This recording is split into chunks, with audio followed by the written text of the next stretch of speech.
എന്താണ് നീ വിഷമിച്ചിരിക്കുന്നത്? രാവിലെ മുതൽ വിഷമിച്ചിരിക്കുന്നുണ്ടല്ലോ, എന്താ കാര്യം? എന്ത് വിഷമോ? എനിക്ക് വിഷമമൊന്നുമില്ല. പിന്നെ എന്താ മോന്തയൊക്കെ കൂടെ മാറിക്കിടന്ന് ഉറങ്ങുന്നത് എന്താണ്? ഒന്നാമത് തന്നെ ഇപ്പൊ എക്സാം അല്ലേ, 3-ാം തീയതി. പിന്നെ എന്താണ് ഇങ്ങനെ ഇരിക്കുന്നത്? പഠിക്കാനല്ലേ പറ്റത്തുള്ളൂ, പക്ഷെ പഠിച്ചിട്ട് മറന്നു പോകുന്നതിന് ഞാനെന്ത് ചെയ്യാനാ? അതിന് ആര് പഠിക്കുന്നു?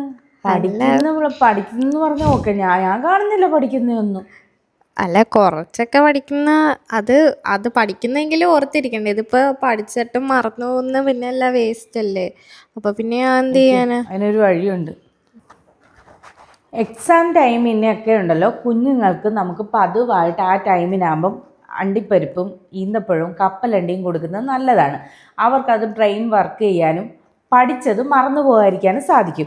അതേപോലെ സംഭാരം കുടിക്കുന്നത് നല്ലതാണ്. പക്ഷെ പഠിക്കുന്ന കുഞ്ഞുങ്ങൾക്ക് നമുക്കിതെല്ലാം കൊടുത്താൽ ഓക്കെ, അവർക്ക് എഴുതാൻ പറ്റും, ഓർമ്മ കിട്ടും. പഠിക്കാത്ത കുഞ്ഞുങ്ങൾക്ക് ഇത് കൊടുത്തെന്ന് വെച്ചാൽ ഇതൊരു മന്ത്രവ അല്ല മാജിക്കോ ഒന്നുമല്ല. പഠിക്കാത്തവർക്ക് ഇത് കഴിച്ച ഉടനെ ഓർമ്മ വരാം. നീ പഠിക്കുന്നുണ്ടെങ്കിൽ ഇത് കഴിച്ചാൽ നിനക്ക് എന്തായാലും മറവി വരത്തില്ല. നീ പഠിച്ച സാധനം മറന്നു പോകാതെ നിനക്ക് ഓർമ്മയിൽ എഴുതാൻ പറ്റും. പഠിക്കേണ്ട കാര്യമില്ല കേട്ടോ. അപ്പൊ ഞാൻ എന്നാ പഠിച്ചിട്ട് ഇത് കഴിച്ചു നോക്കാം.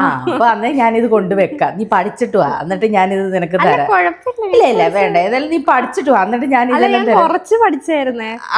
കുറച്ച് പഠിച്ചത് മറക്കാതിരിക്കാൻ കുറച്ച് പഠിച്ചു. എന്തായാലും നീ കഴിച്ചു നോക്കാം, എന്നിട്ട് പഠിച്ചിട്ടിരുന്ന് ഇത് കഴിക്കും. ഓക്കെ.